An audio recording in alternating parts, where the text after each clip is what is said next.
Você já se perguntou se errar no trabalho pode acabar com a sua carreira?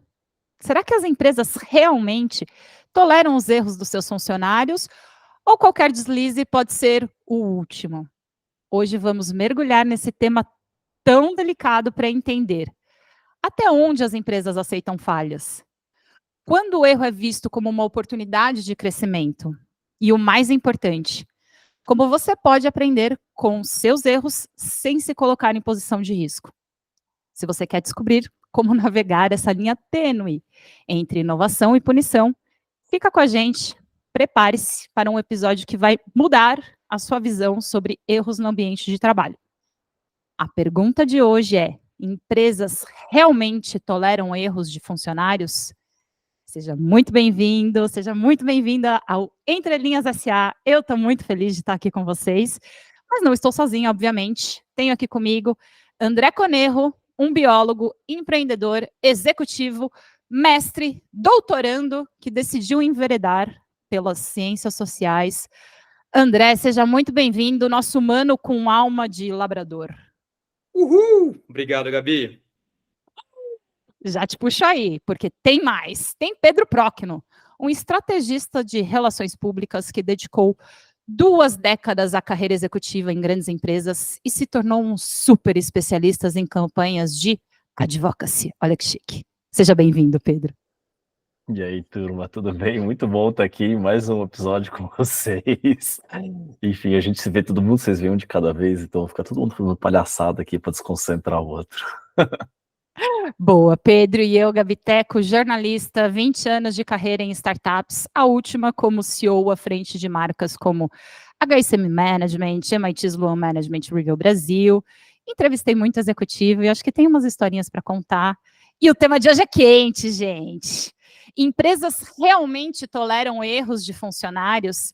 Quem vai se arriscar primeiro a dizer um sim ou não? Eu quero um sim ou não, Pedro Próquino. Não! Não!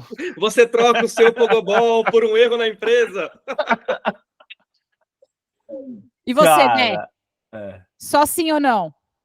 Olha, Gabi, se é só sim ou não, eu diria que não. E eu ia emendar dizendo que eu acho que as empresas não toleram, alguns líderes pode ser que tolerem erros dos funcionários, e aí acho que é parte de um bom debate aqui.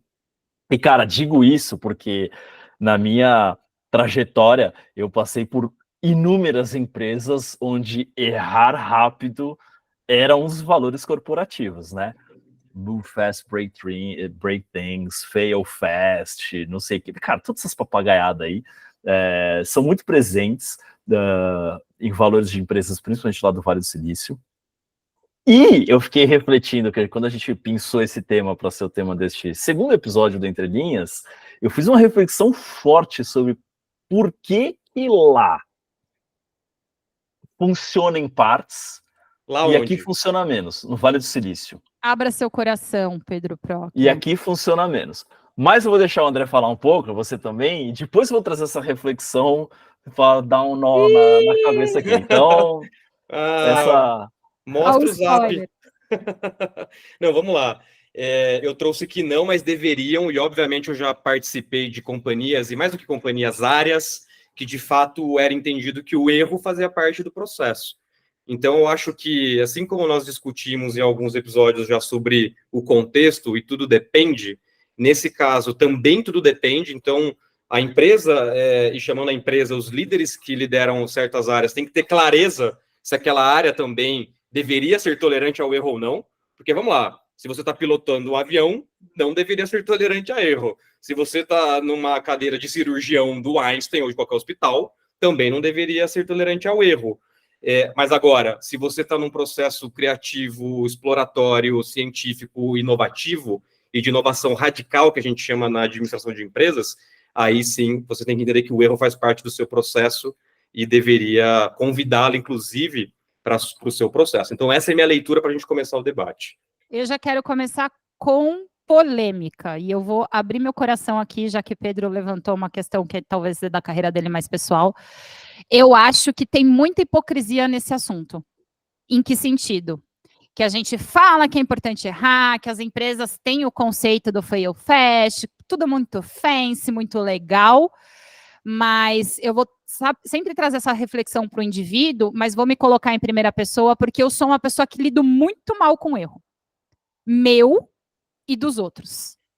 E isso na empresa é muito complexo, porque quando a gente tem um nível de exigência muito alto, primeiro que as nossas atividades ficam mais complexas, mais demoradas, enfim, vários aspectos, e na relação com o time ou com o chefe, etc., nas nossas relações organizacionais, não lidar bem com o erro também complica muito na relação, efetivamente, né? Daquele lance de da pessoa falhar, você fala assim, não, tudo bem, importante foi que você aprendeu, e no fundo você está pensando, puta, né, que pariu, não queria que isso tivesse acontecido, porque os desdobramentos dentro da organização, eles acontecem, eu acho que a gente tem que explorar esse ponto para não parecer que a gente está aqui só no small talk, na conversa soft, tá? Mas, Pedro, conte-nos as suas percepções.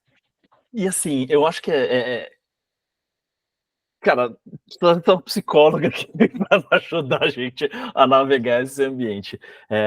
Nós não fomos ensinados, a nossa geração e várias gerações antes e depois da gente, não foram ensinadas de que o erro é tolerável. Quando a gente erra, a gente leva um pito, uma bronca, é recriminado, repreendido de alguma forma. E a gente cresce assim. Então, eu odeio errar, faço bastante cagada, né? Tem aquele velho ditado que diz que é fazendo cagada que se aduba a vida, mas acho que a gente, né, dá uma adubada na vida, mas, cara, é muito difícil, não é confortável, não é legal, você é repreendido, você sente uma pessoa ruim, para não usar o francês aqui. E eu faço um paralelo interessante, por exemplo, com esportistas, porque o erro para um esportista, ele é a forma com que ele melhora.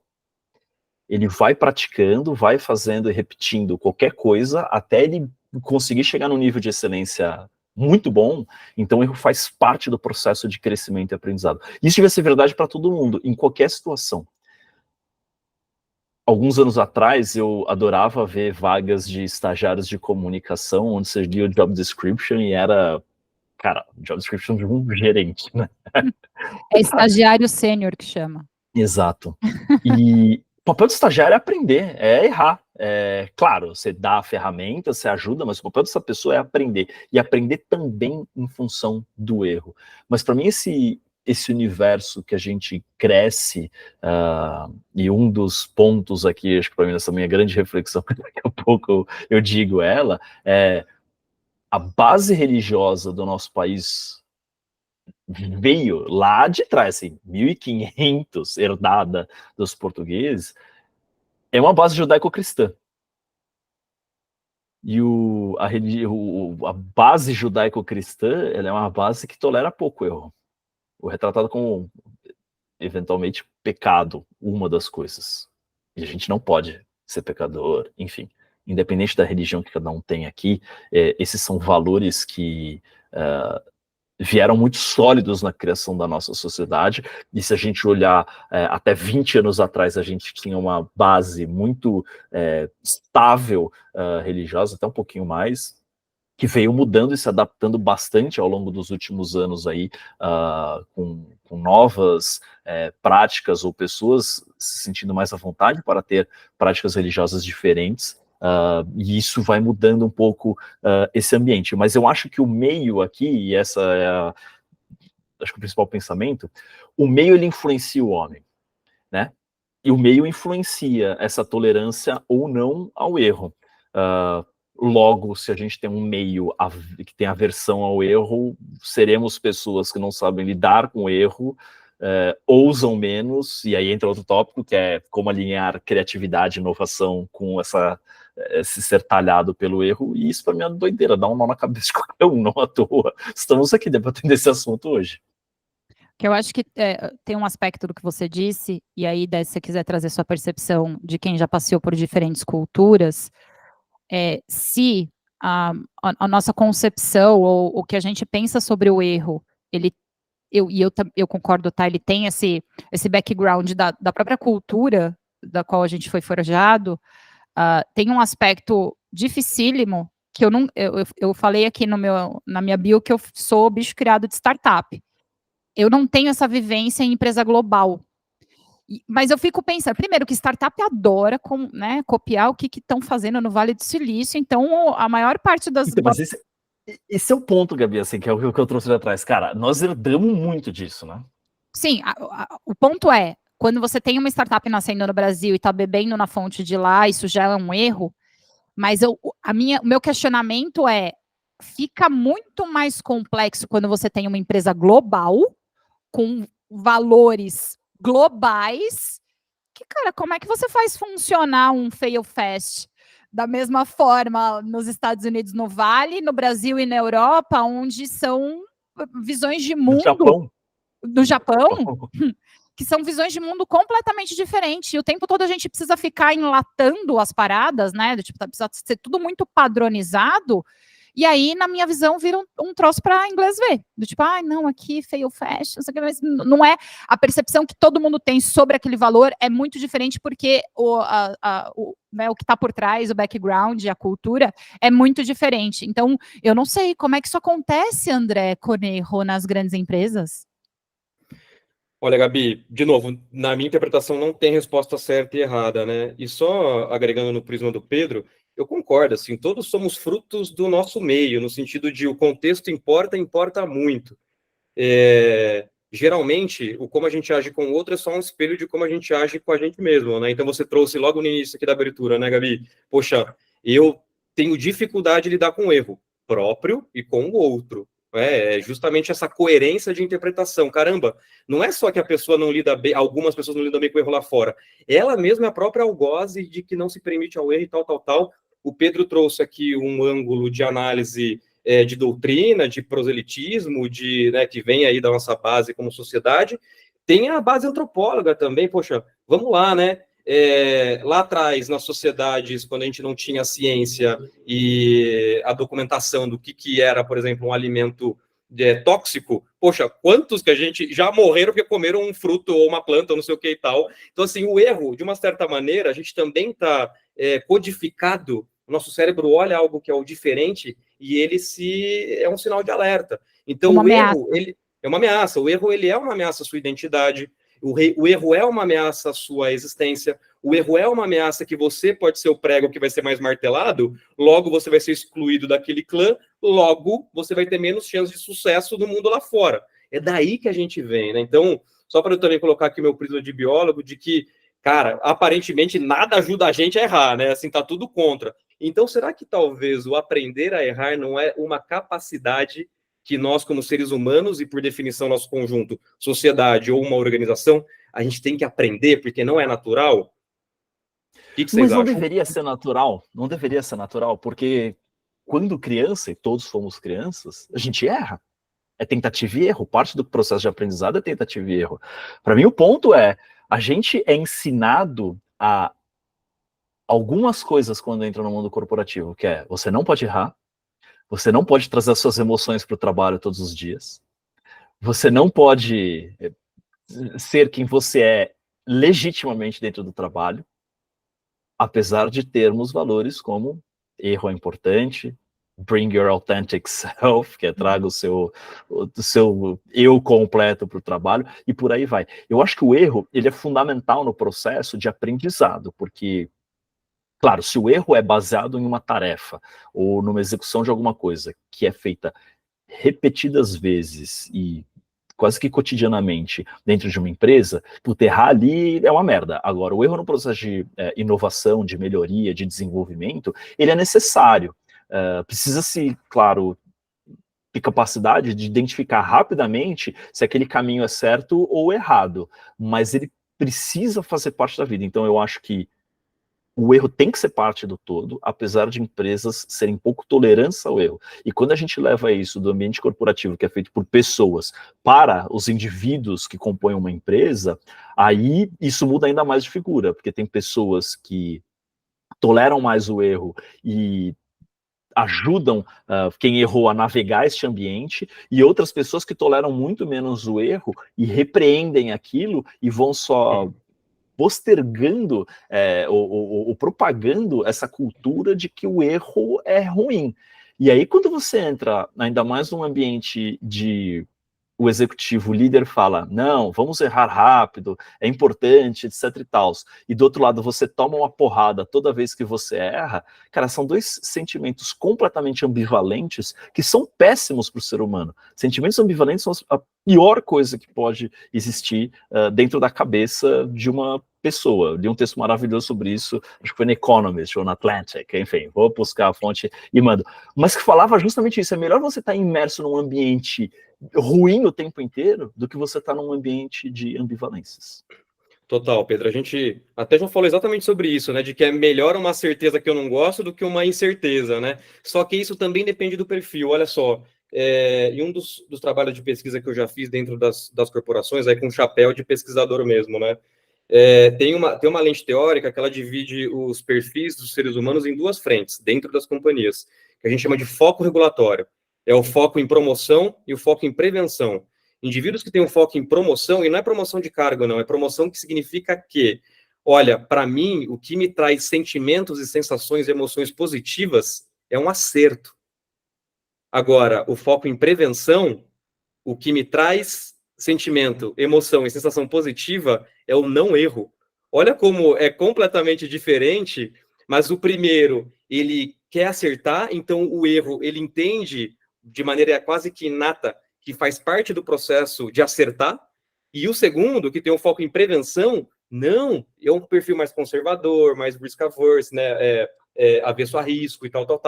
Então, os perfis também cognitivos nosso, como ser humano, ele já é dividido em alguns prismas, né? E aí você traz um ponto muito legal, que é, poxa, as pessoas, as empresas, às vezes não têm clareza em que momento que eu devo ser, como estratégia, tolerante ao erro, em que momentos eu devo ou não devo ser tolerante ao erro, né? E você já trouxe uma evidência que, para mim, casa muito com o que a gente fala também na administração de empresas, que é a temática de ambidestria, e que também muitas empresas usam isso como um valor que só pinta e escreve na parede, mas ambidestria já é um negócio estudado pela ciência e que funciona. Tem pesquisadores sérios, desde 1990 que pesquisam isso, desde a década de 70 que pesquisam isso. Enfim, ficou em voga na década de 90, com um cara que chama Tushman, Michael Tushman, ambidestria. O que significa isso? É o yin-yang do taoísmo. Tem causa e ordem. Muita ordem, você engessa. Muito caos, você não caminha para frente. Então, como que a gente mantém um equilíbrio entre as estruturas para trazer eficiência onde tem que trazer, e aqui o erro não deveria ser tolerado, no sentido de a busca pelo aperfeiçoamento do processo, e tem o caos, ou uma proxy para inovação, onde o erro faz parte do processo. Então, até os antigos já trouxeram esse entendimento de que a vida funciona assim. E passo a bola para você, Gabi. Não, Odé, eu só queria fazer uma observação em relação ao conceito de ambidestria, porque eu dei muito isso na HSM Management como notícia e de como isso é importante em termos de competência, mas eu fico muito irritada com ambidestria. E eu vou dizer, com a lente de quem esteve no último papel como CEO à frente de um business pequeno em termos, com marcas grandes, mas pequeno em número de na estrutura e no investimento que a gente tinha para fazer as coisas darem certo, que é muito fácil por um lado, que aí eu acho que é uma questão crítica às startups, é muito fácil por um lado você dizer, mas tem que fazer o presente, construir o futuro, tem que não sei o que lá, fazer mais com menos, aí a gente já começa a entrar em outros aspectos, que eu acho que aí eu coloco a falha e o erro no meio dessa discussão, que, cara, no Brasil, a gente não tem espaço para errar quando a gente está empreendendo. É muito tenso. O mundo está preparado para passar uma rasteira na gente, seja por conta dos impostos, por conta de instabilidade econômica. Eu sei que parece justificativa de gente que empreendeu e deu errado, que no meu caso acho que deu meio certo, não deu tão errado, mas cara, é muito difícil, e aí você vem com um discurso, uma camada, Vale do Silício, investimento abundante, dinheiro jorrando, que não é o que a gente vive aqui. Então não dá simplesmente para importar e achar que a gente está fazendo tudo errado. Eu amo o conceito de ambidestria, mas eu acho que ele é muito irritante quando a gente traz para a nossa realidade. Mas é fundamental isso no contexto.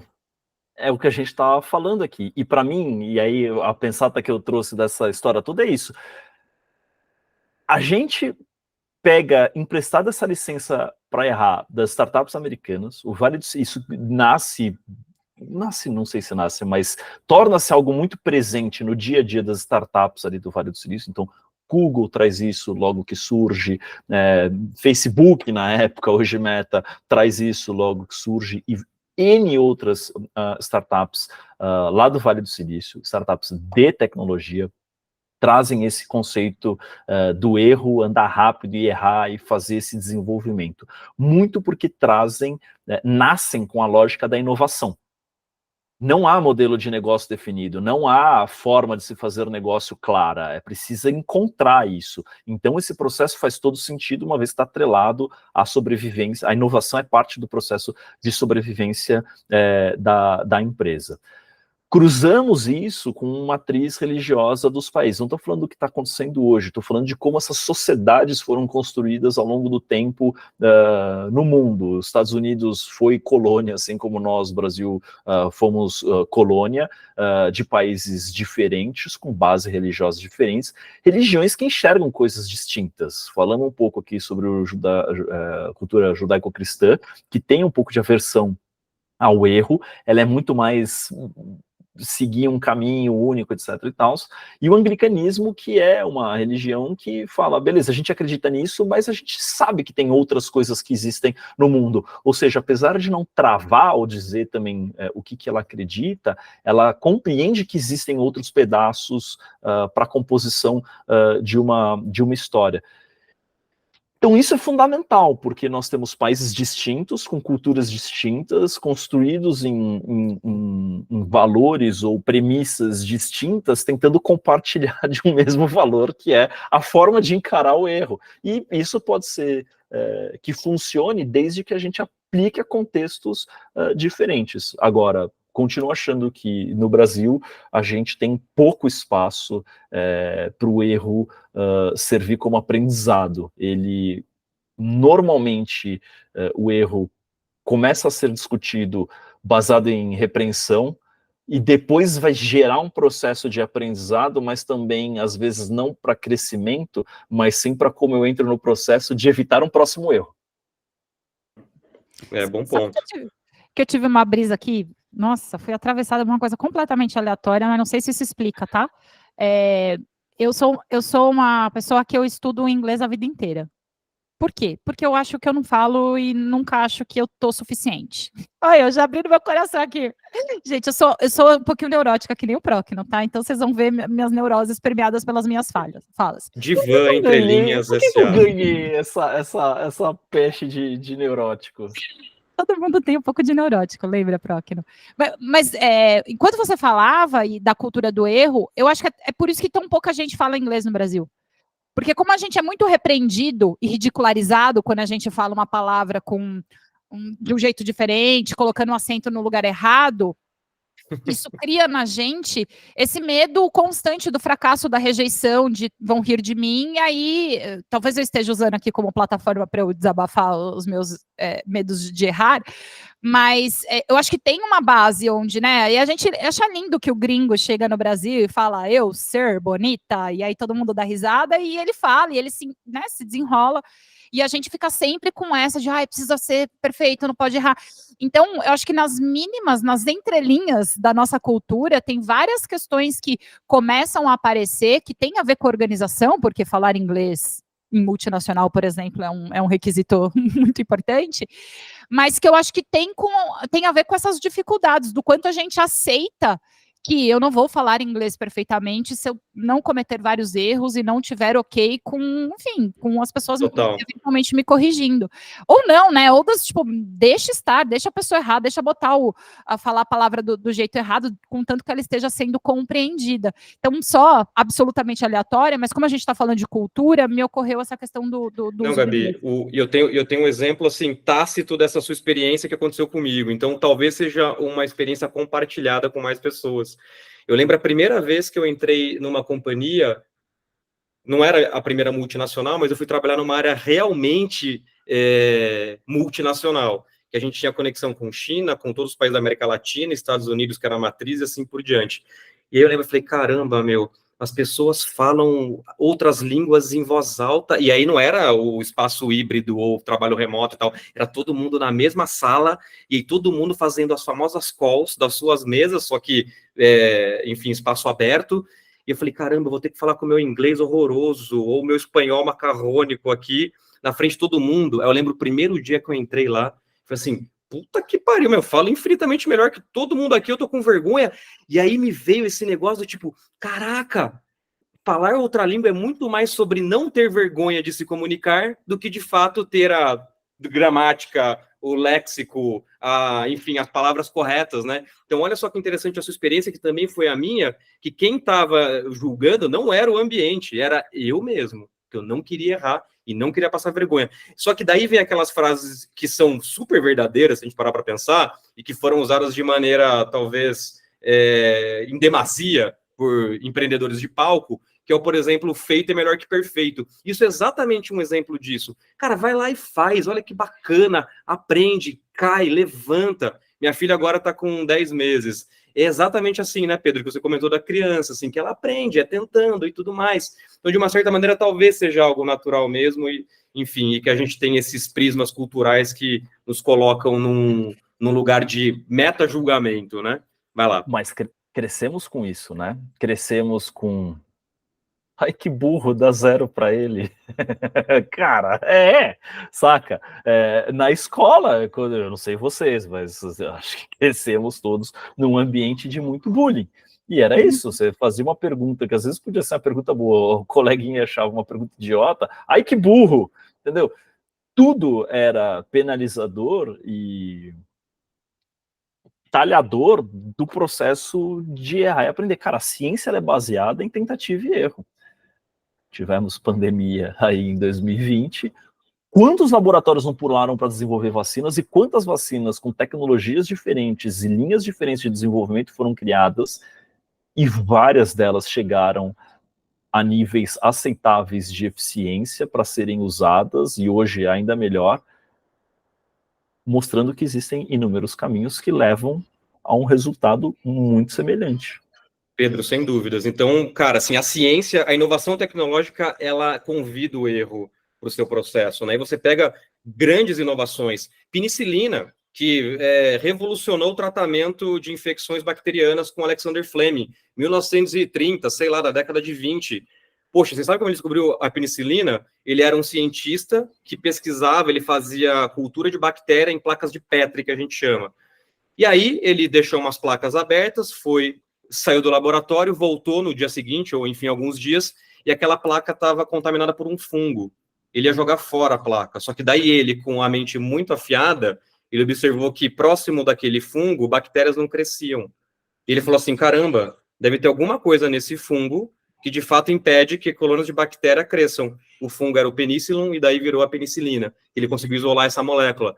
N outras frentes, micro-ondas, que um cara na Segunda Guerra derreteu uma barra de chocolate no bolso dele, porque ele estava próximo do rádio, para, enfim, conversar com os parceiros. Veio através disso. A teoria do Big Bang foi comprovada por causa disso também, por exemplo. O telescópio Hubble, que era o Hubble, sei lá, no início de 1900, ele identificou aquele efeito Doppler, sabe? Que é o famoso em ambulâncias, que fica lá, o som da ambulância, quando se aproxima, fica agudo. Quando ela se afasta, fica mais grave. Já ouviram desse efeito Doppler? Efeito Doppler é isso. Quando um emissor de uma onda está se aproximando do objeto, ele achata a onda e ela fica aguda. O som fica agudo. Quando a ambulância se afasta, ela então é ió, ió, ió, ió. Sempre que você está no trânsito, você ouve isso. Vocês gostaram da minha sonoplastia aqui? E aí ele identificou esse efeito na luz. E ele identificou que... Aqui, ó. Exato. Wikipédia ambulante. E ele identificou que, olha só, na luz, estrelas que tinham espectro de luz próximo ao vermelho, que era o efeito Doppler da luz, que ela tem um efeito de partícula em onda, ela estava se afastando da Terra. Ou seja, corroborando a hipótese de que ocorreu um Big Bang e ele se expandiu, né, o universo como um todo. Enfim, então a ciência é permeada desses exemplos, e aí eu trago, olha só, eu não sei, vocês lembram das camadas eletrônicas do ensino médio? 1S2, Brother, eu não sei do que 2S2, você tá falando 2P6. mais, Você não tem assim, ideia não que eu tô sei, falando? Ô, não sei mais o que André, você ô, tá falando. André, Já não consigo André, acompanhar mais. Tá André, bom, sou mas olha só. jornalista, Não, ô, Azeitei, tá muito bom, só tô muito pra Já trás. tô- Assim, né? É que eu gosto muito dessa frase. Vocês já ouviram de um nome chamado Linus Pauling? Linus Pauling, sim. então, era o cara das camadas eletrônicas, que vocês tinham que passar nessa prova no ensino médio, que era, vamos fazer a camada eletrônica do carbono, era 1S2, 2S2, 2P6, 3S2 e tal, para fazer a junção dos átomos e formar as moléculas. E esse cara ganhou um prêmio Nobel de Física por causa disso. E ele é a única pessoa na Terra até hoje que tem 2 prêmios em áreas diferentes de maneira individual. Ô, E André, ele tem uma frase maravilhosa, e eu já fala a passo a frase. bola. É o Não, seguinte: fala a frase. uma vez ele foi entrevistado por uma jornalista, e ela perguntou assim: caramba, Linus Paulo, você tem 2 prêmios Nobel, você é do cacete, como que você tem tanta ideia boa? Ele falou o seguinte: a minha proporção de ideia boa e ruim é a mesma que a sua. Sabe qual é a diferença? Eu tenho uma lata de lixo maior. Ou seja, eu tenho muita ideia, ou seja, eu erro mais, ou seja, por isso que eu tenho essas ideias boas. Tá, calma, vai lá. Porra, isso não parece um puta frase de traseira de caminhão, um empreendedor de palco. Vocês vão me desculpar. Total! Tô fazendo o advogado do diabo aqui, porque eu sei o que o nosso ouvinte está pensando. Para falar, pô, é verdade, mas deixa eu só fazer arredondar essa bola na percepção. Eu acho que é o mesmo conceito das tais fuck up nights. Já ouviram esses eventos que as pessoas vão lá, falam dos seus fracassos? É um evento focado em fracasso. Você vai lá para contar o seu fracasso. Só que a gente fica contando. Desde que ele tenha levado a sua empresa para um valuation 10 vezes maior. Aí é que tá meu ponto. O Fuck Up Night, a história do Thomas Edison, o Linus, toda essa galera aí, sempre tem uma história do eu falhei 99 vezes, aí o que importa foi a vez que eu acertei. Cara, eu acho lindo. Eu, como jornalista, adoro escrever títulos que inspiram a jornada do herói. Só que eu tô falando do réis mortais, eu não tô falando do cara que vai ganhar um Nobel, entendeu? Que é o que acontece com a gente dentro da organização. Acho que é por isso que eu fiquei tão avessa ao risco e ao erro, porque apanhei muito, assim, apanhei no sentido de, tipo, fazer uma merda e depois ficar sendo ridicularizada porque fiz uma bosta de um projeto, entendeu? Entreguei um resultado ruim e você fica remoendo aquilo, né? Não necessariamente você vai ser demitido por um erro isoladamente, acho que um grupo deles pode ser que te demita mesmo, mas, cara, é muito difícil você lidar com o pós-erro a depender do ambiente onde você está inserido, porque eu acho lindo, mas o dia a dia não me parece tão lindo assim. Estou viajando ou sou só eu que sou o gato escaldado que tem medo de água fria, gente? Não, Gabi, acho que você está coberta de razão e acho que é este o ponto e o cerne dessa história. Tem aquele vídeo famoso de Michael Jordan que fala: eu errei 6.000 cestas, perdi 32 cestas que eu defini o resultado de um jogo, não sei o quê, e vai falando de todas as falhas dele, e fala: foi isso que me tornou o maior jogador de basquete da história. Acho que o grande lance está justamente na fala do nosso amigo Wikipedia aqui, que é: cara, minha cesta de lixo é maior do que a sua. Eu fiz um curso uma vez de criatividade lá atrás e o cara que era... Eu lembro até hoje desse curso, foi na Escola Pan-Americana de Artes, e o curso inteiro de criatividade, na verdade, eram exercícios de como desbloquear a sua mente para ser mais criativa. Tô com bloqueio criativo, não consigo escrever. O cara fazia a gente fazer um exercício, o cara chamava Henrique Sclo, que era pegar uma folha de papel e começar a escrever o que estava na tua cabeça. Idiotices. E é um devaneio, assim: nossa, olha só a tela do computador, olha, nossa, minha cama tá desarrumada, e pipipi, popopó.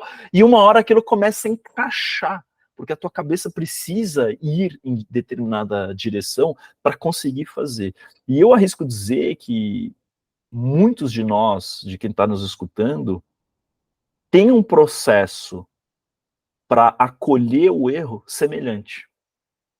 Quando estou sozinho, quando estou isolado, quando estou eu e o computador, eu e qualquer outra coisa aqui, onde ninguém mais vai ver o meu erro, eu tolero o meu próprio erro num ambiente controlado, para que isso me leve ao ponto de criar algo que seja passível de mostrar aos outros, porque a chance de ser algo errado é menor.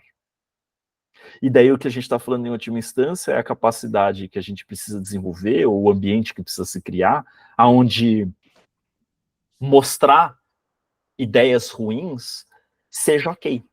E no processo de criatividade isso é fundamental. Pedro, Porque é justamente o compartilhar ideias ruins que a gente cria uma ideia boa, porque a gente começa a aportar coisas novas e essa construção conjunta que nos leva para um lugar menor. Ou seja, sozinho eu não vou ter, a chance de eu ter uma ideia brilhante sozinho é muito menor do que no coletivo. Mas eu preciso tê-la sozinho para mostrar o meu valor. muito bom o seu ponto e os seus paralelos, cara, e me veio igual teve uma epifania na Gabi quando ela falou da aula de inglês, me veio um negócio muito legal aqui, cara. Pode ser um paralelo bizarro, mas eu tenho percebido uma tendência no meu Instagram pessoal. Cara, ninguém mais posta no feed, meu. Todo mundo posta no Stories. Os feeds que antes eram o canal, ele agora não é mais.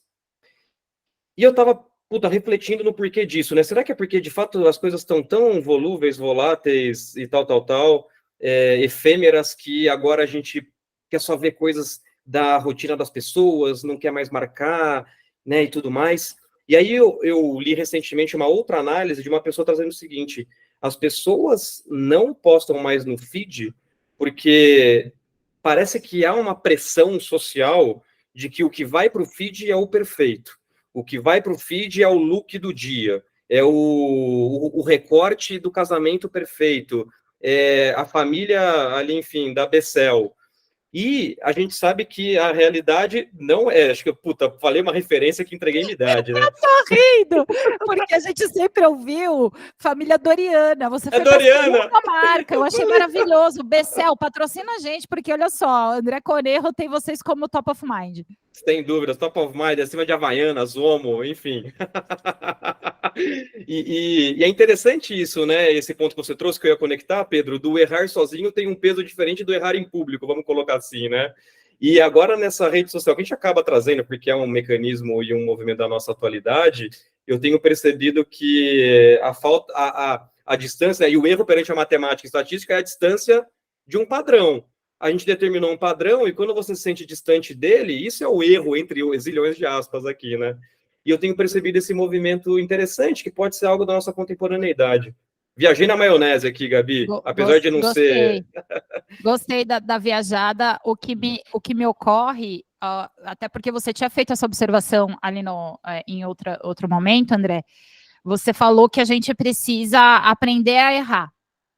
Se, né, Próquino bem disse, deu de exemplo, os bebês, as criancinhas que estão aprendendo, é na tentativa e no erro de uma forma natural, o que a gente faz na vida adulta, onde a gente já está com um filtro, né, já está com receios, medos em relação ao erro, como é que a gente exercita isso sem que isso vire uma mancha na nossa carreira, né? Porque pode ser, né? O executivo que fez a grande merda e foi demitido a partir daquela grande, enfim, daquele ato. Como é que a gente exercita o erro sem que isso traga um malefício maior do que o benefício que pode trazer? Cara, eu tenho um exemplo maravilhoso que foi a melhor desculpa que eu arranjei na minha cabeça, na minha vida. Eu vou compartilhar aqui com vocês essa desculpa que eu inventei na minha cabeça. Eu sempre tive em ambientes extremamente velozes e inovadores. Cara, eu fui o 7º funcionário da Uber no Brasil, quando a Uber tinha, tipo, 1.200 funcionários no mundo. Era um número muito pequeno. Ela tinha que acertar. E ela estava num escrutínio gigantesco. O espaço para erro era mínimo.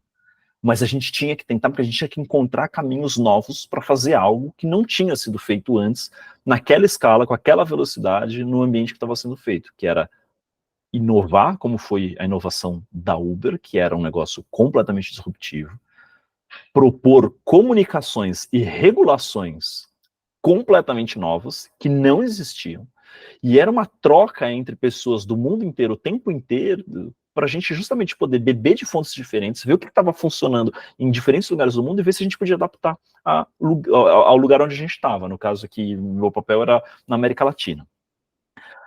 A Meta tinha um tratamento diferente para o erro, porque já estava num momento muito mais de voo de cruzeiro. E depois o iFood, para mim foi a maior doideira, porque ao passo que ele falava muito sobre o erro e tentava abraçar o erro, ele reprimia muito o erro. tinha um processo interessantíssimo no iFood, eu não sei se André compartilha com isso, que é, você podia errar, mas se você errasse, você tinha que vestir as suas sandálias da humildade, fazer um processo de autoflagelação, pedir perdão, dizer que você errou, que você aprendeu, que você teve muito... Como é que era a frase que eles usavam lá? Muitos aprendizados, não era aprendizado, cara, tinha alguma coisa que eles falavam lá. Enfim, mas... E tinha essa aura de você se diminuir um pouco para mostrar que você tinha feito uma cagada e aprendido com aquilo para você poder ser perdoado nesse processo. Para mim isso era uma coisa muito, foi muito marcante assim no processo lá dentro. Agora voltando para desculpa que eu arranjei para fazer tudo isso, o último videogame que eu tive na minha vida foi um Nintendo 64, há muitos anos atrás. Nunca mais tive, e nunca mais entre Nintendo 64 e 2022, já estou entregando um pedaço da história, eu fui uma pessoa de joguinho. Não era. No máximo eu jogava um Sudoku, um negócio assim, meio puzzle, sabe? Para ter que pensar, eu gosto dessas coisas de puzzle. E fui nessa pira sobre, cara, eu preciso aprender a lidar melhor com o erro, por este contexto que eu vivia, onde o erro era pouco tolerado, ou havia pouco espaço para errar, às vezes nem que ele não era tolerado, mas tinha muito pouco espaço para errar, que eu fui olhar para o mundo, eu estava estudando um pouco sobre o poder do videogame para tratar de pacientes que têm dor, de N coisas assim, eu fui entender esse universo do game em função de um fio da meada que eu puxei lá num trabalho na Meta, e aí eu me dei a desculpa de comprar um videogame, comprei um PlayStation 5. Por quê? Os jogos hoje, vários jogos, são jogos de mundo aberto. Os jogos que a gente tinha antigamente eram jogos lineares. Mario Bros. Você começa na fase 1, passa da fase 1, passa a fase 2 e vai chegando na última fase, vende-se lá o browser e salvou a princesa. Os jogos hoje, eles não são lineares. Você tem até a história principal, você tem histórias paralelas, e você pode explorar qualquer coisa e fazer o que você quiser ali dentro. Ele não tem necessariamente um fim. Ou seja, ele é um jogo, ele torna-se um jogo de tentativa e erro. E eu comecei a jogar esses jogos justamente para ver como é que ia ser o meu comportamento com essas coisas. E tem que ser um exercício de muita reflexão, porque no começo é horrível. Assim, não, mas eu tenho que acertar, eu tenho que chegar logo lá, eu tenho que fazer de uma vez só, eu tenho que passar de primeira, eu tenho que conquistar a melhor nota. E no processo cara, calma, vai fazer outra pira. E você começa a ver a galera que é muito doida por este mundo de jogos, assim, galera botando inúmeras horas a fio dentro de um jogo, que eu acho uma doideira, na minha concepção, mas que para elas faz muito sentido, porque elas estão explorando, estão aprendendo, estão conectando pontos. Esses jogos têm pontos completamente soltos para você conectar e descobrir algo muito diferente lá dentro. Cara, a vida é isso. A vida é você conectar pontos, às vezes, completamente distintos para fazer algo ter sentido no processo de inovação. Só que se a gente não tiver tempo, possibilidade e ambiente para fazer isso, a gente não caminha. É uma pira muito grande? Não, cara, não é, porque eu acho que você, no final, convergiu para esses fatores do que faz, do que prevê ou dos antecedentes da inovação, que é tempo, liberdade e ineficiência, né? Tudo que as companhias não cobram. Se você parar para pensar, empresas são mecanismos de eficiência. Os famosos trocar o pneu com o carro andando, faz mais com menos. Cara, alguém já trocou um pneu com o carro andando? Velho, não dá certo, cara, é impossível. Enfim, então, eu acho que tem esse recorte também do nível da firma, se a gente puder colocar dessa maneira, e aí a gente pode ir até o limite. Puta, que empresa com um capital aberto na bolsa, que tem uma governança corporativa, que responde ao acionista, que são os fundos de pensão lá em Wall Street, que vão cobrar rentabilidade, tal. Cara, se erro ele é uma proxy de ineficiência, ineficiência é uma proxy de redução de margem, logo o sistema não está ajudando as empresas a errarem também, né, nesse sentido. Agora, tem a outra frente do próprio gestor, né? Então, até no próprio iFood, Pedro, eu tive algumas experiências diferentes que eu estava em áreas diferentes da sua, né? Talvez você ali na frente, da defesa da reputação da companhia, enfim. Mas, para mim, o iFood tirando do CPF, mas indo para a estrutura, na cabeça do estrategista era um negócio que acontecia bem. Por quê? Para mim, a tal da ambidestria, Gabi, até esse ponto que eu ia trazer, né? A ambidestria, ela funciona quando ela não está no nível do indivíduo. O foda da ambidestria e a crueldade da ambidestria é quando você cobra o mesmo CPF e fala assim, mano, você vai entregar hoje e o amanhã, e by the way, a gente sabe que bônus, os incentivos das empresas é para o ontem. Ou seja, é muito dissonância cognitiva numa conversa de maluco só, né? Agora, quando a ambidestria acontece em estruturas diferentes, gente, aqui, ó, é a nossa unidade de negócios, aqui é rentabilidade, aqui é margem alta, aqui é eficiência, ponto. Aqui é a frente do não vai acontecer inovação. Talvez vai acontecer inovação incremental. Agora, aqui, o sistema de incentivo é outro. Eu não vou te cobrar receita, não vou te cobrar margem, não vou te cobrar acerto, não vou te cobrar satisfação do cliente, eu vou te cobrar produtos novos, soluções novas, assim por diante. Aí sim funciona, quando sai do nível do indivíduo. Mas por isso que eu pedi para vocês trazerem a experiência das organizações e por onde vocês passaram, porque por onde eu passei, no ambiente de startup que não tinha rios de dinheiro, isso aí, para mim, era que nem caviar. Assim, nunca vi nem comi, só ouço falar e olhe lá, entendeu? Porque era sempre no nível do indivíduo. Precisa fazer o presente, construir o futuro. Fazer o presente, construir o futuro. Você sobrecarrega o time, você deixa as pessoas angustiadas, porque você responde por problemas que são de ordens muito distintas. E aquilo que você falou no começo da conversa, Dé, nem todo mundo tem competências para esses dois universos. Eu tive que desenvolver uma certa ambidestria, porque ou era isso, não tinha alternativa. Mas eu já vi gente sofrendo muito, principalmente em começo de carreira, quando o seu repertório é menor, que é muito difícil você falar, não, você vai reservar aqui 10% do seu tempo para errar em projeto. Tô com um backlog de coisa aqui atrasada, você não está entendendo, não tem como, é impossível. Mas a gente fica repetindo, né? Porque fica bonito falar isso, enfim, faz parte da cultura da organização. Desculpa aí te cortar. Mas, e é uma doideira, e eu acho que é um excelente exemplo aqui, a realidade que eu tive, o André teve dentro da mesma empresa sobre os mesmos alicerces culturais. Sim, Aí, são a visões... comprovação tá aqui. E aí a gente começa a ver como é um fenômeno multifacetado que depende de vários fatores, e um ponto que a gente está deixando de fora também, Gabi, que eu queria trazer, somos nós como líderes, e os nossos líderes também, né, como gestores e tal. Porque, vamos lá, no limite, isso, sei lá, a economia explica, gestores são animais avessos a risco.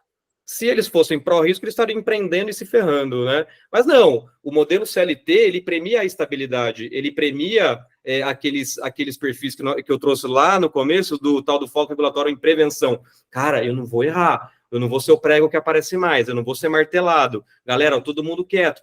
Quantas empresas que eu já trabalhei, e olha, não me entenda mal que eu vou falar, algumas consultorias são do cacete e elas têm seu valor sim em algumas situações de companhias. Mas em quantas empresas eu não passei em que a consultoria só foi contratada porque, usando aqui a expressão clara, era para cobrir ou tirar da reta a decisão do gestor. Vem uma entidade de fora, mas não fui eu que falei, foi a McKinsey, foi a Boston Consulting Group, foi a Accenture, foi whatever, né? Cara, pera, isso precisa de um episódio à parte. Puta merda, ferrei com o nosso episódio. Não, isso aí acontece num nível, e nas startups a gente não tem dinheiro para contratar essas consultorias, mas sempre tem um mentor, um investidor que disse que, entendeu? A gente sempre tem para quem que a gente joga essa culpa que não foi do líder ou do empreendedor que tomou a decisão errada. Vai aí, né? Não, mas é esse ponto, assim, e eu concordo, Gabi, assim, assim, por isso que eu falei que no final é uma das grandes injustiças que eu vejo nas companhias, porque pessoas têm perfis diferentes, né? E é muito louco quando a gente fala de agendas de diversidade e inclusão, quando a gente fala de agendas, inclusive, de inovação, que você tem que abraçar o diferente para sair coisa diferente. Cara, a vida, ela foi feita assim. Vocês querem que eu viaje na maionese mais ainda? Vou contar a história do mamífero. Não, eu ia perguntar, se é verdade. Eu ia perguntar assim, as empresas abraçam a diversidade, a diferença? No discurso. Exato. Gente, olha só, a vida... Tô sendo pessimista aqui, desculpa, eu tô sendo pessimista. Eu vou ser mais pessimista com essa frase que eu vou abrir então agora meu raciocínio. A vida não tem sentido. Gente, Virgens. calma, fiquem Meu aqui, Deus. aguentem, sentem que eu vou contar essa Eu história para vou vocês, pegar um gente. copo de uísque, peraí. Isso, pega lá, vira uma tequila, pega um charuto. Turma, a vida, o que eu falo que não tem sentido, pelo amor de Deus, não é uma visão niilista da vida, não é isso. Se você parar para pensar nua e cruamente, a vida é uma molécula que se reproduz, ponto, né? Então, qual que é a estratégia que a vida desenvolveu? Olha só que brisa essa. Qual que é a estratégia que a vida desenvolveu para continuar perene, independente do vetor? Se é um ser humano, se é um pterodáctilo, se é uma andorinha, Qual? se é uma bactéria. Qual foi a estratégia, André Conino? Diversidade de vetores. A vida ela é diversa por definição. E olha só essa história que legal. E aí vem o lance do erro e da necessidade de que a gente chama até na biologia do poder do desimportante, ou a importância do desimportante. Uma das grandes teorias da Terra, do desaparecimento dos dinossauros, é que bateu um meteoro lá na península da Yucatán, sei lá, 60 milhões de anos atrás, no período Cretáceo. Um cara que foi prêmio Nobel, e não lembro o nome dele agora, ele com o filho dele, que era geólogo, e ele era físico, eles começaram a identificar uma camada fina na Terra de um componente que não tinha na Terra, mas era presente em meteoros, que era o irídio. E ele falou assim, caramba, então deve ter batido aqui. Engraçado que abaixo dessa camada não tem fóssil de dinossauro e acima não tem. Então, caceta, foi algum evento cataclísmico que matou os dinossauros. E aí ficou com essa ideia, com essa hipótese total, que a princípio é a mais aceita, e ficaram pensando, caramba, mas e os mamíferos nessa história? Eles já existiam ou não? E não achavam fósseis de mamíferos lá atrás. Até que na China, acho que já nos anos 2000 isso, acharam um fóssil de um bicho que chamaram de Juramaia simensa, tipo uma topeira que ela mora embaixo da terra, e ela é datada de 160 milhões de anos atrás, ou seja, ela existia quando a porra do meteoro bateu na porra da Terra. Cara, por causa do meteoro, que extinguiu os Raptors e os T-Rex, essa topeira não morreu porque ela ficava embaixo da terra e comia inseto que não dependia de fotossíntese e tal, ela teve espaço e não foi mais predada pelos dinossauros. Esse foi o primeiro mamífero placentário que, no limite, deu origem ao Homo sapiens. O que eu quero dizer com isso? A gente é fruto de sucessivos erros da evolução natural. Então, como que a gente não vai abraçar algo que é natural, porém demanda éons, eras, tempos? Puta, agora eu peguei pesado, hein? Meu, eu tava aqui, ele falou assim, ele vai ter que chegar em algum lugar. Se ele não chegar em algum lugar, eu vou ficar... Vou matar ele. Eu não vou tolerar o erro dele. Galera, para escutar esse episódio, você tá aqui aí dessa viajada de maionese. Mas faz sentido para mim. Cara, pega um copinho ali de um etílico ou alguma outra coisa que você curta nessa vida para poder acompanhar. Pode ser um copo d'água também, que tá tudo bem, mas... O próximo. O pessoal... mas essa inspiração... Desculpa, Gabi, só para amarrar, não, mas para voltar pro cerne dessa história. Cara, o erro tá aí. Tudo nasce de muita coisa, tudo é demais, né? Muita coisa nasce de erro. Muita coisa nasce de erro. E a gente pode pegar N exemplos de invenções que nasceram de erro, mas estavam, e aí eu acho que isso aqui podia ser tudo uma tese de estudo, às vezes em ambientes acolhedores a isso. E eu acho que daí isso começa a fazer parte, começa a trazer para o cerne do papo desse episódio. O ambiente é fundamental para decidir se o erro vai ser tolerado ou não. Se ele é um processo de crescimento, desenvolvimento, inovação, ou se ele é um processo de shaming aqui do outro lado e destruição. Tá, mas aí então vamos falar sobre isso. Eu adorei a pivotada, porque eu acho que eu gosto muito de ouvir vocês e a gente vai passeando para trazer o cenário, né? O cenário é esse, a gente já entendeu que tem a ver com religião, tem a ver com a importância da evolução, enfim, eu acho que tá tudo conectado. Tô feliz. Não tô aceitando errar, não, mas tô feliz já que vocês estão respondendo provavelmente muitas questões da nossa audiência. A questão principal... Nota 7, por enquanto? Nota 7? 6,5. Ah lá, tá vendo? Lá. Tem tempo para chegar no 10. Chegar lá. Fica com a gente que a gente chega lá. Olha só, O ponto é, o nosso recorte aqui é sempre o mundo corporativo. Primeiro que acho que a gente já chegou na conclusão, logo de início, porque a gente deu a resposta logo no início, que tem muita hipocrisia nessas falas prontas das empresas sobre valores corporativos, que aqui a gente valoriza o erro, porque discurso e prática acaba estando ali muito distantes. Agora, o fato é, a gente fala com pessoas, indivíduos com lideranças dentro das organizações, o que a gente pode fazer dentro da organização para que isso de fato esteja mais próximo do discurso. Sempre vai ter um gap, mas como é que a gente faz para se aproximar, partindo do princípio que continuamos aqui com os nossos desafios culturais, de país, de contexto, de organização. Vamos tentar, então, ser um pouco mais propositivo. O que a gente pode fazer para, de fato, acolher o erro dentro das organizações? Olha, Gabi, Vai lá, André. Não. Tá bom. Olha, Gabi, eu vou começar a dissecar essa sua provocação, em que, de novo, a gente precisa primeiro entender o contexto e ser estratégico em quando convidar o erro para o seu processo e em quando não convidar. E, de novo, tem vezes que não precisamos convidar o erro. Você está pilotando um avião, vamos tentar não convidar esse erro para dentro do processo.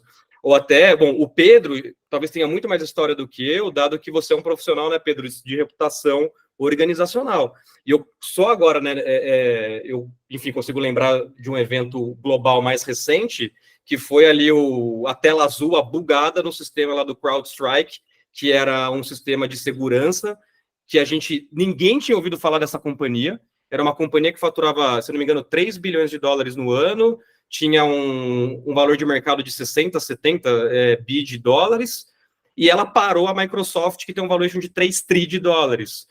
Parou aéreas, parou o sistema de saúde. Então, assim, essa empresa não poderia errar. Esse CEO, que eu não lembro o nome dele, esse cara, eu não sei o que aconteceu com ele, eu vou até pesquisar depois, mas será que ele está lá ainda como CEO? E se tá, como que está o clima com o conselho? Você sabe, Pedro, se ele está lá?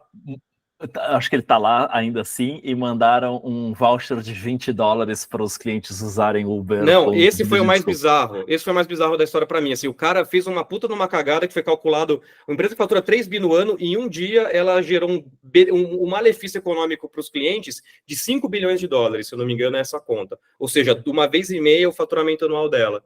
E aí o CEO, ele pediu desculpas, falou, não, gente, desculpa, a gente apertou o botão errado, apertou o botão vermelho, tal. By the way, eu vou te dar 1.000 voucher no Uber Eats de 10 dólares. Puta que pariu, era melhor ficar quieto. E aí isso deu um backlash violento, né? Pedro, o que você acha disso como profissional de reputação, cara? Acho que isso é legal a gente explorar em termos de erro e enfim. Cara, é muito verdade. Eu acho que isso me fez... Você falou isso mais cedo nesse papo e me fez pensar. A minha área de atuação, que é as relações públicas, a comunicação corporativa, enfim, ela é uma área que é voltada para o mundo externo. Na Uber, definia-se essa área como The Shield, era o escudo de defesa da empresa. Quando tinha algo bom a ser falado, os executivos falavam. Quando tinha algo ruim a ser defendido, eram as pessoas de comunicação. Eu era porta-voz da Uber aqui no Brasil e em alguns assuntos de América Latina. Então a gente ia defender, porque eram profissionais muito capacitados, muito treinados para conseguir navegar aquele ambiente muito complexo. Então, indo para o ponto da Gabi, eu acho que as empresas, quando vão desenvolver algo que vai para a mão do cliente, a chance de erro diminui muito. Ou quando o impacto de um erro, ele é muito gigante. Nós estamos falando aqui das empresas de aviação, que tem 300, aviação não companhia aérea, né? É Boeing, Embraer, Airbus, que desenvolvem avião. Inúmeras etapas de validação e desenvolvimento de um avião, e nós tivemos 2 casos da Boeing aqui, de aviões que caíram, e que pararam a indústria inteira, o maior caos está até hoje, essa treta rolando lá, caíram 2 aviões, e aí nós fazendo aquela ponderação, perdemos 400, 500 vidas, é um número gigantesco, especialmente para quem foi impactado. Agora, na quantidade de vidas que voam no mundo inteiro, isso é um número, às vezes, muito, muito pequeno. Agora, é intolerável erro na aviação, porque ele tira vidas, né? Quando a CrowdStrike colocou lá, foi um patch, uma atualização do sistema que eles mandaram, atualizações automáticas começaram a entrar nos servidores de grandes empresas e aquilo causou aquele bug. puta, faltou cuidado ali, porque é algo que tem um potencial gigantesco. Agora, quando é algo interno, que eu vou mandar ali para o meu colega do outro departamento, para ver uma ideia doida, eu estou falando no café, ou até numa reunião, puxa, o impacto daquilo é muito menor. Ali é um ambiente para se fazer essa tentativa e erro. E eu vi alguns exemplos, Gabi, queria até saber de ti na tua passagem aí, observando o mundo corporativo, de empresas que tentam criar ambientes dentro dos escritórios, onde as pessoas se juntam e ali o erro é tolerado, ali é o lugar da criatividade, é o lugar onde você não pode criticar o coleguinha ou a ideia do colega, porque precisa florescer a ideia. Então olha que ponto chegamos num ambiente onde assim, não, dentro daquela sala você pode errar, aqui você também pode, mas desde que você não erre, né? Eu acho que tem esse aspecto da cultura organizacional que é interessante na observação. Lembrando que eu trabalhei em startups, mas estando à frente de conteúdo para business, conversei com centenas de executivos de grandes empresas. E do ponto de vista de inovação, vocês já devem ter ouvido essa história. Tem empresa que vai para um caminho de não ter a área de inovação, porque aqui precisa se inovar em todas as áreas, é o discurso.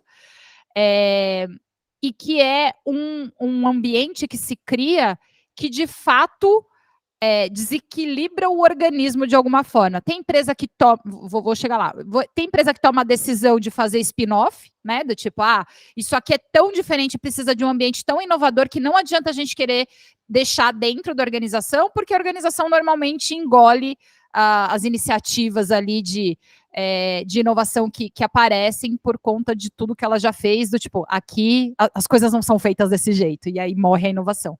Então, tem empresas que tomam caminhos diferentes, mas do ponto de vista de desafio, que eu acho que foi sempre o que eu ouvi os gestores falando e eu nunca consegui tirar uma conclusão, como é que a gente equaliza o sentimento das pessoas que fazem parte dessas iniciativas. Ou quem está lá na inovação, que tem a permissão, e quem está fora falar, porque os carinhas lá vão de bermuda, sabe? Aquele estereótipo bem estereotipado mesmo. Ou quando traz isso para dentro da organização, para permear a organização como um todo, só que aí a inovação morre porque as forças ocultas de aqui sempre se fez assim, não dá para ser de outro jeito. Então, assim, eu acho que a gente só consegue avaliar a estratégia que rolou e que foi bom, quando ela dá certo. Aí você busca explicação, entendeu? Não, é porque aqui a gente falava muito do caso do Zé Delivery, né? Que a Ambev teve que apartar o Zé Delivery, porque quando a ideia começou, todo mundo ficou desesperado de como isso ia ser recebido pelo varejo, como isso matava, entre aspas, o próprio business da Ambev, e que depois, lá na frente, se provou uma tese que deu certo, que eles têm interesse e ideia de ampliar isso para outras vias. Mas não tem uma conclusão única, que eu acho que volta ao que a gente fala sempre do poder do contexto e de como você trabalha isso no dia a dia na cultura organizacional. Como líder, aí falando, já que eu fiz a provocação de como é que a gente acolhe o erro dentro das organizações, eu sempre tive muita dificuldade, justamente pelo que o André disse. Acho que você fez uma leitura boa nesse caso sobre a minha pessoa, né? Eu nunca aceitei tão bem para mim mesma a questão do erro. Não é que eu só fico pregando que o outro não pode errar. E eu sempre estive em atividades, um exemplo, eu organizei muito evento como departamento de marketing. Em evento, se tem uma certeza que a gente tem, é que alguma coisa vai dar errado. Só que tem coisa que a gente não pode errar, né? Que mexe com segurança das pessoas, que mexe com vários aspectos. Mas o que impacta a experiência total de um evento, às vezes é um detalhe que, se você esquece, cara, parece que o evento foi horrível, mas foi aquele detalhe. Então, acho que eu sempre tive meu estado de alerta muito alto para que estivesse tudo perfeito, embora a perfeição não exista, que isso meio que me forjou do tipo, não pode dar errado, vamos lá. Então, quem trabalhou comigo, especialmente em eventos, sofreu um bocado. Se tiver gente aí na audiência, deixa seu depoimento, seu comentário. Mas aí entra aquela coisa maravilhosa, aquela palavra incrível que é o mindset, né? Porque, veja bem, concordo com tudo que você disse, Gabi. Mas se a gente tivesse o cuidado de, quando há o erro, pensar sobre ele junto com a outra pessoa para fazer duas coisas. Primeiro, arrumar aquilo para que não tenha um impacto grande, e segundo, criar mecanismos de defesa para que ele não volte a acontecer. Que fim do dia é isso, volto para a indústria da aviação, cara. Um dia trocaram a mangueira do combustível com a do óleo num avião e o avião caiu. Solução para isso, uma bitola maior em uma e uma bitola menor na outra. Você não consegue nem enfiar uma mangueira no lugar errado ali. Eu tenho tentado fazer isso, eu acho que essa é parte um pouco desse pensamento aqui, deste Entre Linhas, SA, que acho que também faz sentido a mudança a partir de cada um de nós. Eu tenho cuidado para no meu dia a dia tentar criar ambientes onde o erro não é algo destruidor, ele é um processo de aprendizado. Claro que isso não significa passar a mão na cabeça de liderados, significa, olha, isso aqui é uma puta cagada, é ser sério, enfático, mas vamos lá, vamos melhorar o que aconteceu, vamos junto nessa jornada, e não Deixa eu separado, jogar. você errou e se vira aí, sabe? Acho que isso é algo que cada um de nós pode fazer Deixa eu jogar essa no dia a pergunta na dia. mesa, ô Procno, porque a gente falou disso na abertura e acho que é super importante porque você já está levantando essa bola. Quando é que o erro, de fato, pode ser percebido como uma oportunidade de aprendizado? Para que não vire só o discurso, sabe? Porque tem aquela coisa, errar uma vez, tudo bem, mas a segunda é burrice. Para tudo em erro, a gente tem uma frase bonita a se dizer. Mas quando é que o erro dentro da organização pode, de fato, servir como oportunidade de aprendizado? Eu fico pensando, né? Quais são os rituais? O que a gente deve fazer acerca do erro? Porque tem empresas que têm rituais para avaliar erro, etc e tal. O que tem na experiência de vocês para a gente ajudar quem nos ouve? Cara, na Boa, Gabi. Meta era muito interessante porque o erro normalmente ele vinha da área de código, né? Teve um erro maravilhoso que eu dei na minha vida na Meta, que foi o que eu batizei carinhosamente de o dia do pornozão do Face. Cara, os caras fizeram uma atualização simples de linha de código lá nos Estados Unidos e fizeram deploy. Deploy é quando você aperta Enter e esse código vai para o mundo lá fora, que vem para os nossos aplicativos no celular, etc e tal. E esta linha de código tinha alguma anomalia ali dentro que, em algumas atualizações de alguns lugares, ela gerava um bug que era toda imagem, quando você manda uma imagem para a internet, ela não vai lá com o nome de Festa da Vovó 2024. Ela vai com um número, que é o identificador único daquela imagem. Então, nas entrelinhas ali dos aplicativos, são esses números que são referenciados para o sistema saber qual imagem puxar e mostrar para as pessoas. E aí o bug fazia com que vários números diferentes de imagens fossem trocados por um mesmo número. E este mesmo número era de uma imagem pornográfica explícita. Tipo, que nem é aceito na plataforma da Meta, e essa era outra pergunta, cara, como é que essa porra dessa imagem tá lá dentro do negócio? Mas tem que ter uma explicação técnica desse rolê. Eu atuei muito, porque esse bug afetou principalmente o Brasil e um pedaço da América do Sul. Então, eu estava muito em contato, levou uns 4 ou 5 dias para eu conseguir ter uma resposta para isso, para o questionamento das pessoas. E eu acompanhei muito de perto o processo dos engenheiros de software de analisarem e verem o que estava acontecendo. E a Meta, e eu acho que isso é uma coisa que acontece muito no mundo, principalmente dos programadores, se tiverem programadores aqui, me corrijam, não estiver falando uma grande atrocidade, mas essa foi a realidade que eu vivi, eles olham aqui, a primeira coisa aonde está esse erro e como a gente conserta. Então eles vão para o mundo lá fora para resolver estancar esse problema, sem procurar culpado. Pode ser que no café ali os caras falem, olha lá, fulana fez cagada. Tá. E volta. Terminou de arrumar, eles fazem, tinha um nome também específico disso, que o post-mortem. Uhum. Durante o processo, criava-se o jornal da crise, então era literal, documentação de tudo que foi feito, do que alterou, de quais foram os problemas que eles encontraram, e aí dedicava-se uma quantidade significativa de tempo e energia para fazer esse post-mortem, que era reestudar o caso inteiro, ver tudo o que aconteceu ali dentro, quais foram as decisões que foram tomadas que levaram ao erro e que não impediram o erro, que depois arrumaram o erro, e revisa-se todo o processo para ver se existe algum ponto ali que precisa ser melhorado. Agora, a mentalidade, ela priprimeiro eu vou resolver o problema que está lá fora, depois eu vou refletir sobre o que aconteceu, para daí criar mecanismos para impedir que ele aconteça. Eu acho que esta lógica, ela é uma lógica que parece interessante independentemente da área. A gente usualmente faz isso pouco, mas faz dentro de comunicação para as crises, para do ponto de vista da comunicação fazer essa análise, mas ainda é pouco, ele ainda é muito mais penalizador. Então, o processo de aprender com aquilo que a gente fez, eu acho que ele é importante, e criar este ambiente parte muito mais das pessoas que estão envolvidas naquele ambiente do que do ambiente em si, que o ambiente é feito por pessoas e cabe a essas pessoas influenciarem como esse ambiente é posto. Faz sentido? Muito sentido. Gostei. Acho que esse é o tipo de coisa que quando a gente divide com a audiência, Proc, não eu falando ao vivo aqui, feedback. Ó, o feedback. Acho que quando a gente divide isso com a audiência, materializa, né? Porque às vezes a gente fica no conceito, etc e tal, mas o caso prático, acho que esse post-mortem, que muita empresa faz, a gente fazia na editora também, quando alguma coisa saía errado, proporciona um momento de, acho que o aprendizado vem da consciência, né? Não só de quem foi o culpado, porque às vezes rola uma caça às bruxas? Rola, sabemos. Mas por que errou, como errou e como é que a gente faz para não errar de novo? Mas o processo tem que ser de melhoria. Se a mentalidade não for essa, de assim, nós estamos fazendo isso para todo mundo aprender e com isso aumentar o repertório e evitar outros problemas que às vezes podem até ser semelhantes ou parecidos, não funciona. Então tem que ser um processo legítimo de crescimento e desenvolvimento, senão nós estamos ferrados. Sabe que eu vou jogar uma bomba no colo de vocês, já que a gente já está se encaminhando aí para a porção final do nosso papo? Até o final desse episódio, eu quero ouvir de vocês. Vou pensar também, tá? Não vou fugir.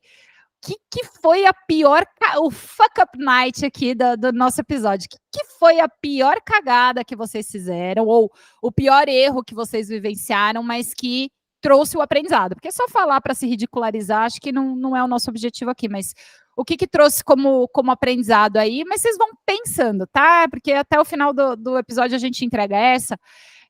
Odé, você tem alguma coisa a acrescentar em relação como é que a gente faz para que esse erro seja visto como oportunidade de crescimento? Boa, Gabi. Então, eu acho que tem em vários níveis, né? O Pedro trouxe uma frente do indivíduo, né? De encarar aquilo como uma oportunidade, esse framework eu valido e acho que é legal. Tem o lance do ambiente, temos rituais específicos para isso, que você molda no ambiente corporativo e organizacional, para que tenha, de fato, espaço para esse debate, para essa discussão. No fundo, se você pegar, por exemplo, os modelos de sprint, que é a metodologia ágil, assim por diante, ela tem, de fato, um ritual preparado ou separado para isso, né? Então, acho que esse tipo de arquitetura na agenda organizacional ajuda essa reflexão. E no final é isso, né? Todo o processo de inovação, ele envolve feedback, ou retroalimentação. O corpo humano funciona assim também, os nossos hormônios funcionam assim, a inteligência artificial funciona assim. A rede neural, por exemplo, como que ela faz o primeiro guess de se aquela informação, enfim, qual é a próxima informação? Ela joga uma informação aleatória. E depois ocorre um processo de backpropagation, que a gente chama, que daí ele vai ajustando as ponderações de cada uma das informações até chegar na informação correta. Então, acho que a gente já afunilou nisso, né? Uma frente que eu queria trazer também, né? Poxa, se a gente pegar todo o processo de inovação nos últimos, sei lá, 100 anos de processo de inovação, que começa lá com Ford, o Ford T, aí, puta, as pessoas podem comprar qualquer tipo de carro, contanto que sejam Ford T's pretos, aí depois começa o investimento em pesquisa e desenvolvimento, porque eles percebem que o usuário, os clientes querem diversidade de produtos, de serviços, assim por diante, e vem a tal da fase dos stage gates, das startups, design thinking e tudo mais, né? E você vê, assim, quando você pega esse processo, a gente está sempre falando de processos. Então, acho que a inovação no nível da empresa, da firma, ela depende sim de processos, não só de pessoas ou de champions, que a gente chama, né? Ah, olha lá o herói ou a heroína que põe embaixo do braço o projeto e vai lá contra tudo e contra todos fazer. Tem os rebeldes que conseguem fazer isso, mas exige muita energia, muito capital reputacional. Então, na minha interpretação, para você ter uma área ou uma empresa de verdade inovadora, você tem que ser tolerante ao erro e para isso tem que ter processo, que não dependa dos CPFs. E acho que, de novo, isso envolve a arquitetura organizacional mais do que a cabeça das pessoas. Boa, para eu dar meus 2 centavos aqui, o meu jeito de lidar com o erro primeiro, não errando, zoeira, não é isso não. Não tolerando. Cara de pau. Zoeira. O meu jeito é fazendo terapia, gente, real. E aí eu vou invocar aqui, que hoje eu não trouxe o Freud, né? Freud, me ajuda aqui, porque ele tem um conceito que eu estava pesquisando para o nosso papo chamado Arruinados pelo Êxito, que é o seguinte, que tem muita gente que erra em horas super críticas. Acho que nas Olimpíadas a gente viu isso acontecer algumas vezes, né? E a gente vê como os atletas ficam, tipo assim, o cara é medalhista olímpico, tem tempo para ganhar os 50 metros, só que ele queima a largada, literalmente, né? Ele sai na hora errada, e aí ele treinou aqui 4 anos e a vida dele foi resumido àquele erro. Eu não consigo conceber o que é passar por isso, porque deve ser um processo de autocrítica, de autopunição, não dá para. E você vê que eles estão. Quem passa por isso, a gente viu nas entrevistas pós-erro, né? Eles ficam assim. Enfim, a vida semi-acaba ali naquele momento, depois eles retomam. Mas por que eu ia falar do Freud nesse caso? Porque tem um mecanismo nosso que às vezes a gente como é que é? A gente se sabota, gente, em momentos críticos. Então, a questão de lidar com o erro, às vezes, a gente está tentando evitar chegar naquele momento que a gente sabe que vai se auto-sabotar. Então, a forma como a gente lida com o erro também diz muito sobre os nossos mecanismos de defesa, o quão bem a gente lida ou não com os grandes medos do ser humano, que é de fracassar e de ser rejeitado. Eu brinco, mas eu trago sempre essa camada complexa do ser humano, porque acho que a gente fala do mundo corporativo e precisa lembrar sempre que a gente está lidando com esse indivíduo complexo que somos nós, você acreditando ou não que existe um consciente e inconsciente, se você acha que tudo que Freud escreveu é uma bobagem, tem outras frentes e correntes da psicologia, não necessariamente da psicanálise, que traz explicações sobre como muitas vezes a gente se auto-sabota em momentos que são super críticos para a gente, quase como aí é o avesso, é o medo do sucesso. Não é por isso que arruinados pelo êxito, é o medo do sucesso, não o medo do erro. Dito isso, meus amigos, chegou a hora que quero saber. Qual foi o pior erro que vocês cometeram na carreira de vocês e que aprendizados vocês trouxeram? E detalhe, a gente não tem a vida inteira para voltar em 1992, tá? Precisa ser uma história curta com um aprendizado curto. Vou começar com o Pedro. Toma esse feedback aí, André. Fiquei pensando muito aqui desde que você falou. E eu não acho que foi um facapo gigantesco, Gabi, que eu vou contar, mas ao mesmo tempo, porque ele impacta diretamente a minha vida. Cara, sou relações públicas, eu sou libriano, eu me importo bastante com a minha imagem e a minha reputação. E tô colocando isso porque, ao longo da minha vida, eu já cometi algumas vezes essa cagada. Tem outra característica minha que eu tenho muita dificuldade de acordar cedo. Tipo, muita. 7:30 da manhã para mim, que é a hora que eu tento acordar, é madrugada ainda. É muito difícil. Tipo, eu me arrasto para fora da cama, deito no sofá, tento começar a viver, respirando por aparelhos e por aí vai. Então, o período da manhã ele é muito complexo para mim. E nenhuma nem duas vezes nessa vida eu já perdi a hora para compromissos importantes. Reuniões importantes. Freud, corre aqui, Freud. Aí, ó. Reuniões importantes, etc e tal. Então, eu tô falando uma coisa banal, que não aplica na vida, não impacta a vida de ninguém, mas, em última instância, impacta e muito a minha vida. E eu cometi uma cagada dessa este ano, e nem era de manhã, era à tarde, que eu tinha que sair para ir para uma reunião, e aí o cara que era o CEO, para o qual eu respondia, eu devia satisfações, me liga e fala, você tá chegando? Eu, não, tô saindo de casa, daqui a pouco eu tô aí. Ele, mas você tem 3 minutos para chegar aqui, você sabe, né? E eu, caralho. Por falta de atenção. Então, das duas, uma acontece aqui. Ou é falta de atenção, ou é falta de alarme. Então, meu celular, se você pegar aqui e entrar nos alarmes, você vai ver que assim, tem um alarme para 7:30, 7:35, 7:40, 7:45, entendeu? É um mecanismo de defesa que eu criei para endereçar um problema e uma dificuldade que eu tenho, que é este rolê do período da manhã. Eu tenho esse lance. Eu não funciono de manhã. Meu horário de fazer esporte é à noite, de fazer academia é à noite. Eu preciso fazer essa coisa funcionar. Então, negligenciar normalmente essas coisas acontecendo, eu vou assim, não, eu vou acordar, a partir de agora eu vou acordar com um despertador só. Cara, eu não acordo. Ô, Dé, Mecanismo de defesa, criar alguns. Enfim, passou, para mim Dé? se Você ilustra. acha que valeu? Nossa, passou, nossa, foi muito, assim, você não trouxe a sua vulnerabilidade, Não Pedro. trouxe. Também Não senti Não? que trouxe, faltou. você play safe. Como assim? Coisa Safe. que impactou no Nossa, mundo cara, você falou 5 corporativo. minutos para acordar tarde. Cara, não, pera, vocês não estão entendendo. Então faltou de novo reforçar o ponto. Eu me atrasei assim para reunião mensal do departamento, para reunião que eu tinha que apresentar um relatório. Era esse fuck up que acontecia. O meu problema do soninho aqui não é só levantar para tomar café da manhã, atrasava a vida corporativa ali, entendeu? Cadê o cara que ia apresentar os slides agora? Ah, tava dormindo. Não, mas Esse seria nível mais de legal uma impacto. ressaca, entendeu? Assim, sumiu, foi no happy hour e não voltou. Cara, eu Não, sou.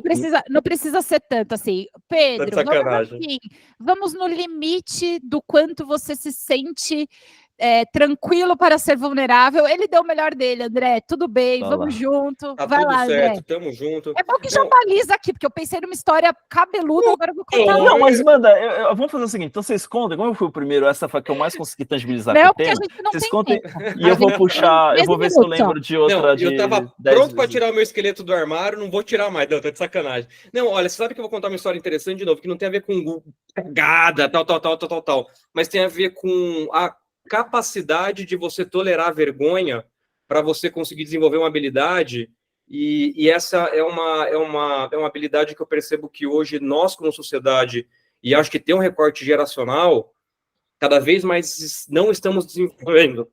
Caramba, fez algum estouro aqui. Caraca, o que foi isso, gente? É um espírito? Foi um espírito?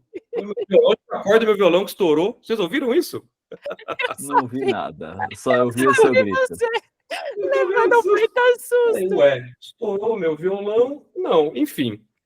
Tava aqui super compenetrado. Gente, vai ficar muito bom esse corte, cara. São parentes.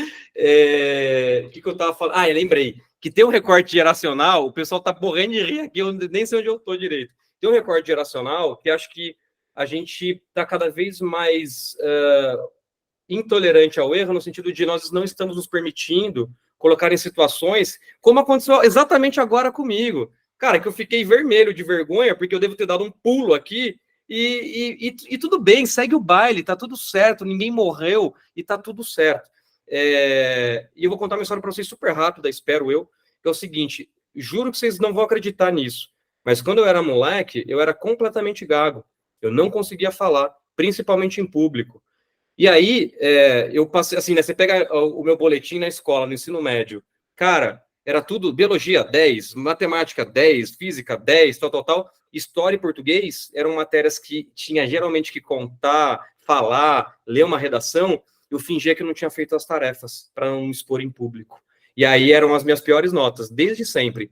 Entrei na faculdade eu fiz todo o meu currículo do ensino superior fugindo de matérias que eu sabia que tinha seminário, que eu tinha que falar em público.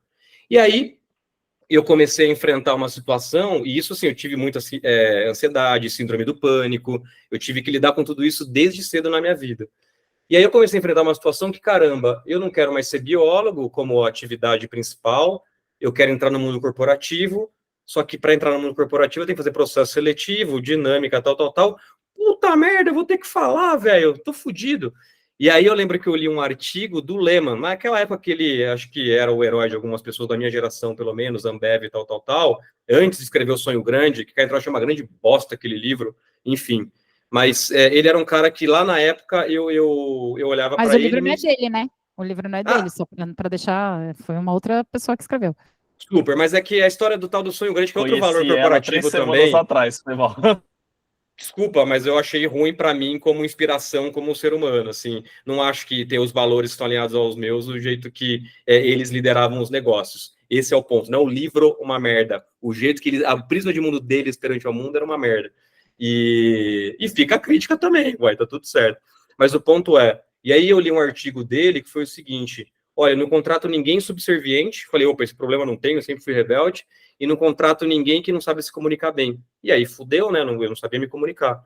E aí o ponto é, eu comecei toda a matéria depois, que tinha seminário, a puxar, todo o processo seletivo enfim, e no começo foi terrível. Eu tinha crises de ansiedade bizarras que até somatizavam no meu corpo. Passa-se alguns anos, eu já estou na pós-graduação, na primeira que eu fiz, que foi uma especialização tal, TCC, para você se formar no curso. Eu falei, foda-se, eu vou fazer essa merda sozinho e vou apresentar. Fiquem tranquilos, grupo. Apresentei. E eu não lembro de nada, um grande branco na minha vida, que eu ainda tinha uma certa ansiedade de palco, e aí eu só lembro disso, o professor virou, levantou, bateu palma e falou assim, olha, eu trabalho nessa faculdade faz 20 anos, eu nunca vi uma apresentação tão boa quanto a sua. E eu na minha cabeça, caralho, velho, mas foi uma bosta, puta que pariu, gaguejei também, isso aqui e tal. E ele veio com uma frase de, André, você nasceu para apresentar. E aquilo ficou na minha cabeça, isso faz já uns 10, 15 anos. E hoje eu amo subir num palco, eu amo falar em público, é uma grande potência a minha oratória e a minha comunicação. E para mim o ponto que fica de novo, essa minha habilidade de tolerar os insucessos, acho que me fez quem eu sou. Não foi um grande erro, mas sim uma vontade, uma coragem de me colocar ali, né, nesses lugares. E acho que esse ambiente e esse professor, essa fala dele, que foi uma frase, me traz potência quando eu duvido de alguma coisa. Então, eu já queria trazer também esse ponto do ambiente, figuras de mentores que te abraçam quando você precisa, são cruciais na carreira e para você desenvolver habilidades. E, enfim, então um pouco dessa história que eu queria contar. Boa. Gabi, qual que é a sua história de sucesso, né? Eu não sei, eu tô confuso, eu quero escutar a sua história antes de analisar. Eu quero saber se eu pedi a opinião dele quando você falou. Você acha que valeu? Esse foi um bom esqueleto ou foi um médio esqueleto? Se para ele foi importante esse esqueleto... Ai, meu Deus, os politicamente corretos. Importa. Ai, meu Deus, foi uma bosta. Eu vou contar uma história. Se você errou querendo acertar, André, tá tudo bem. Tá tudo bem. Eu vou contar uma história bem menos, enfim, com tantos aprendizados profundos, mas que começa e termina dentro do mundo corporativo. Eu comecei a liderar, como eu já falei, muito nova, e eu tinha um time bem pequenininho, eram 3 pessoas, e tinha uma pessoa que era mais sênior que eu, já estava no mercado há um tempo, e eu era muito afoita, acho que isso falou até hoje, com essa coisa de vamos fazer, tem que ser perfeito, tem que sair tudo mil maravilhas. Essa pessoa foi acumulando, eu fui a líder tóxica dessa pessoa, com certeza, ela foi acumulando um certo nível de angústia com a minha presença e a minha liderança, e essa história me marcou demais, porque ela chegou no meu chefe na época, que era o fundador da empresa, e falou, olha, não sei o que você vai fazer, mas se eu sou um recurso importante para essa empresa, ela dizendo, né, eu estou reproduzindo, com a Gabi eu não trabalho mais. E aí, meu chefe me chamou e me deu feedback. Ali eu fiz a Maísa, né, meu mundo caiu completamente, achando que eu estava o quê? Arrasando, ali, ó, fazendo um monte de coisa, que estava todo mundo me amando. Não tinha esse senso que estava todo mundo me amando, porque eu sempre desconfio que está todo mundo me odiando mesmo, mas eu fiquei muito impactada, porque acho que foi a primeira vez, e foi bem no começo de carreira, que eu percebi que eu não tinha consciência de como o meu jeito de conduzir as questões e os problemas e as atividades do time impactava pessoalmente a vida daquela pessoa. Tinha todo um contexto também cultural, de religião, ela era de uma religião super diferente, e eu podia ali naquele momento ter tomado várias decisões, porque meu chefe me deu carta branca, assim, do tipo, se você acha que não dá mais, meio que assim, até abriu a possibilidade de desligá-la, mas ela era um puta de um talento do time, assim, mas é muito boa, muito, muito boa. E aí eu pedi um tempo para pensar, né, porque nesse dia eu só chorei mesmo, mas aí no dia seguinte na verdade eu conversei com ela, falei, olha, eu não tinha consciência, agora tendo, não sei se vai dar certo, mas eu queria te pedir um tempo, porque eu vou estudar, vou melhorar.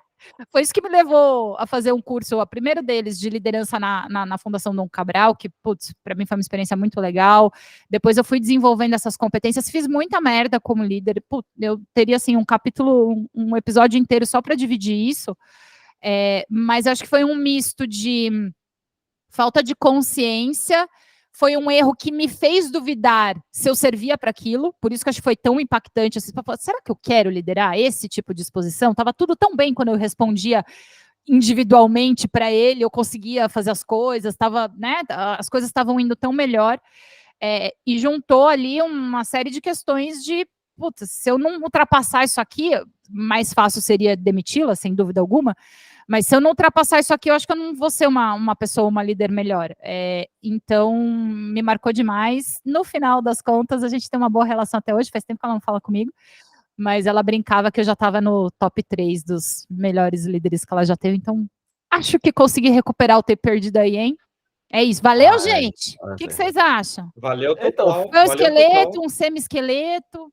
O do André eu não entendi, eu vou confessar que eu não entendi ali a falha dele, mas enfim, eu tô...